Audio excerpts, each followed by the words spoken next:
Hey guys, so I just got back from the theater from seeing Beast.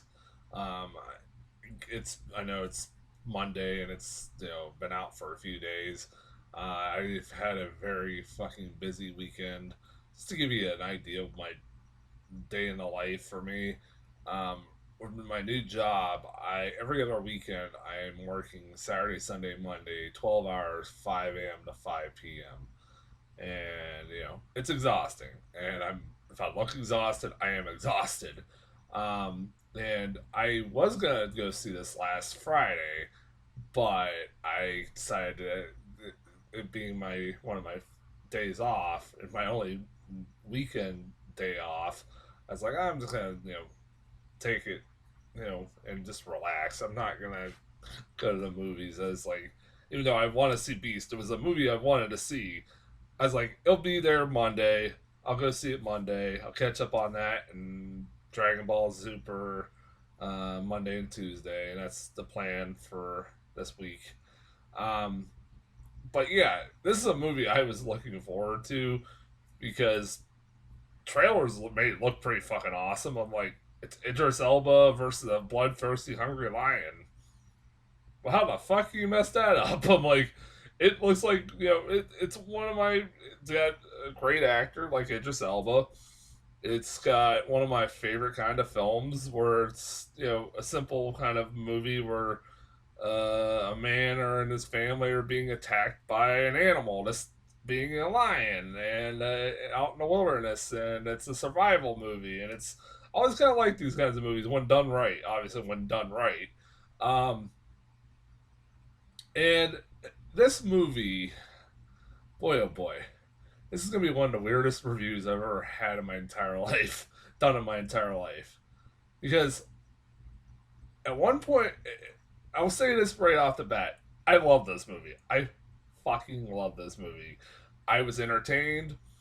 Uh, it's an hour and a half movie that flew by really fucking quickly. But by God, is this one of the dumbest movies I've seen all year. It is the weirdest backhanded compliment I think I've ever given a movie in my entire life. It is this movie is a lot of fun. I enjoyed it. I definitely loved watching this movie. But again, like I said, this is really fucking one of the dumbest movies I've seen all year. I'll get into why in a bit. Well, I say it's one of the dumbest movies of the year. I'm not saying it's one of the worst movies of the year because it's not. It's definitely not. But it's just one of the dumbest. There's a difference. Like I said, there's a fucking difference. I can name things I liked about this movie easily that made this movie work for me. Idris Elba is fucking great. He is a really goddamn great actor. For the most part, the acting in this movie is pretty damn good. Um, it's mainly like really four actors having to that are the main focus of the movie or in the movie for the majority of the movie, which is Idris Elba is $2 and uh, is it Sherlock Hope? Fucking Sherlock is it? God damn, what is his name? The guy from District 9, uh, who I was so happy to see him in a movie again because Sherlock Copley, is that right? Yeah, am I saying his name right? I'm gonna look it up so I don't fucking say his wrong name wrong. God damn it! Seriously, I have to look this up. Uh, yeah, Char, Sherlock Copley, yeah, who fucking was from District 9. I haven't seen him in something. It's one of those movies. Like, when the fuck have I seen him in anything? And it's awesome to see him in something again. He always is one of the better parts of a movie, even though in this movie he's acting opposite Idris Elba, like one of the best actors alive today. Who, again, like I said, Idris Elba is giving this movie his all, even if the material's not sometimes the strongest.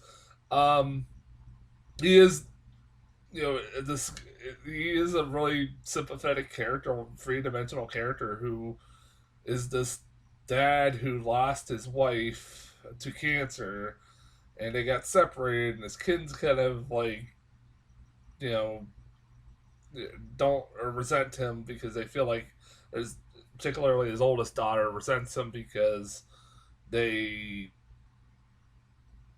she feels like he left her during her time at her mom's time of need, and because of that, they, like I said, she resents him, and they've had this very rocky relationship, and he decides to take him to Africa, where her their mom was from, and showed him like where she grew up and where she came from, where they came from, and it's a pretty good story. The kid actors are they're not terrible. The girl actors are not terrible, even if they are given dialogues like what was that one fucking that line of dialogue? I have a rainbow of emotions. I choose whatever one I want to have, or some shit like that. I'm like, who the fuck talks like that? I'm like, that is the dumbest line of dialogue I think I've heard all year. Um, I liked it. There's some pretty goddamn intense scenes in this movie. There are legit some pretty goddamn intense scenes. I love the opening of this movie. I thought the opening was really fantastic. Set the mood pretty goddamn well. And it was a really intense scene where it basically gives the backstory of why this lion is why it's going on this fucking killing spree, because a bunch of poachers come and kill its whole pride, this lion's pride, and he decides to take it out on fucking the rest of humanity, basically. Um, that's the best way to describe it. Um, which is now kind of getting into why this movie's fucking dumb as hell. But, but yeah, this opening scene is really fucking good. I like the opening scene. I thought that was a really fucking solid scene. It kind of was really goddamn pulled me in right off into the movie pretty quickly. Um, why do I talk about how this movie is one of the dumbest fucking movies I've seen all year? Where to fucking begin with this movie? um, so let's talk about The Lion. This movie, the best way to describe this movie, the movie that kept coming to mind when watching this movie, and this is the weirdest weirdest um, comparison I've ever made to a movie, backhanded comparison I've ever made to a movie. But you know what this movie reminds me of? Jaws: The Revenge. You cannot tell me that this movie is not Jaws: The Revenge, but a better fucking version, taking place in Africa and now dealing with a lion. Seriously, it has the same fucking plot. It is a lion who, for some reason, is hell bent on destroying and murdering and mauling fucking Idris Elba and his family if it's the last thing he fucking does. This lion is Michael Myers meets the Terminator, for fuck's sake, dude. This thing is indestructible. It is goddamn like hell bent because of that it's really becomes really fucking funny and absurd how fucking hell like dude, this lion, I don't know what Idris Elba and his family did to piss off this lion, but I mean, he's just pissed off, I guess, at humanity in general. He wants to kill every human being. He comes across a village and kills off the whole fucking entire village. And they say that lions, I don't know if this is true or not, I'm sure it might be, that usually lions only kill so they can devour their prey. But he just kills them and just leaves all their dead bodies in there rotting and smelling and all that shit like that. I don't know. Again, somebody in the comments can tell me if that's true or not. I don't know for sure. But I have a hard time maybe believing that, because apparently, according to this movie, lions also have the ability to set traps. I am not fucking making that up. There's a scene where Charlotte Copley is going to find the lion when they are first attacked by this lion, and he ends up getting hurt. Okay, he gets hurt, and like the camera cuts away before he actually gets hurt. So for a few minutes, you think he's dead, but then he comes when Idris Elba and his family are attacked. he contacts them over walkie-talkie, and he reveals that he is actually hurt. And then he says, I'm not making this fucking next line up at all.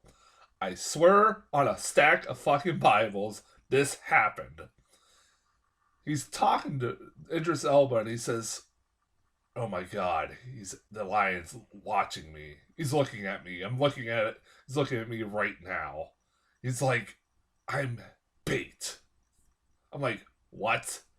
So apparently, according to this movie, the lion attacked Charlotte Copley, knew that he was friends with Idris Elba, set him up like as bait, so that Idris Elba and his family are trying to come fucking save his friend, so that he could then attack Idris Elba and his family. That's apparently what this movie's trying to fucking tell me. That this lion is a fucking hunter. I get what they were doing. I guess, like, since that was what the poachers did at the beginning of the movie to his family. But there's one problem with that. Lions don't fucking plan hunts and making baits. They're lions. They don't fucking do baits. Like, they don't... What is up with this movie? So, then, this fucking lion... I'm going to get into spoilers, but... Somewhat spoilers, but... This lion is, like I said, the fucking Terminator. I don't... It is like a slasher villain. It'll just fucking, for no reason, just keep messing with this fucking family for no goddamn reason. It'll just eat everybody like that comes in contact with him. And there's plenty of people in Africa you can go after, but fuck it's gotta go after this family for some fucking reason. And no matter what they do, they'll crush it with a car. They will set the fucking thing on fire. It still comes back. I'm like, what the fuck is up with this thing? It's like, this is ridiculous. It's like, when the set on fire thing, this is getting the spoilers happens. There's 20 minutes left of the fucking movie. I was like, when it happens, like, okay, either one of two things is going to happen. One, this movie's over. Two, this is about to get really fucking insane. And I was like, I looked at my phone. I went, oh no, there's 20 minutes left. I was like, oh god. Now, I was hoping, crossing my fingers, that this lion would be on fucking fire and come after him, Idris Elba and his family. If that would have happened, this movie would have been 5 stars. The best movie of the fucking year. I feel like, I don't care about how stupid the rest of this movie is. That is the greatest fucking thing ever. Didn't do that. But he still comes back. It's like, why? Like, the fucking... It's really absurd when you really fucking think about it. Like, for 2 seconds, it's like... like, what is up with this lion? I'm like, I get that, like, he's pissed off at the human race. I get it. But why this one fucking family? Like, you couldn't find any other prey to fuck with? Like, you're trying to tell me you just dead set on this family. I don't know what he did, Idris Elba did to his ancestors. I don't know. Who knows? Maybe Idris Elba's ancestors killed this lion's ancestors. I don't know. I'm just trying to figure something out. But fuck, dude. It's so fucking ridiculous. Like I said, it's Jaws to Revenge meets a slasher movie. That's what this movie fucking is. And it's kind of awesome because of that. But it's still really fucking dumb. Despite all how much I talk about how stupid this movie is, I actually really recommend this movie. I do. I really fucking love this movie. It's a movie that was a lot of fun. Like, I remember thinking, I'm not going to have much material to talk about in this movie. No, I had no problem. no problems whatsoever having material to talk about this movie. As far as my review goes, I love this movie. Man, I needed this movie so bad. After like a long ass weekend, I needed a movie like this so bad. At least it wasn't like me watching, I don't know. Fuck. You know what? Between the, like, even though Bodies is probably the better movie, I kind of love this movie more. I'm not gonna lie. I kind of love this movie more. This movie was more memorable. I felt maybe. Yeah. I would say yeah. But yeah, I fucking love this movie. All right, yeah, that's as far as Beast goes. I'm gonna try to do a review for Dragon Ball Super Superhero, the number one movie at the box office this past weekend. Um, Even though I've never watched a single episode of Dragon Ball, I'm not gonna lie. I don't know how the hell I'm gonna review something like this if I've never seen. I know of the characters. I know some of the basis of the show, and enough of it. I kind of got an idea of what it is, but I don't know if I'm the right person to review this. We'll see if that goes. This review goes well. We'll see. But that'll be tomorrow, and until then, I'll talk to you guys later.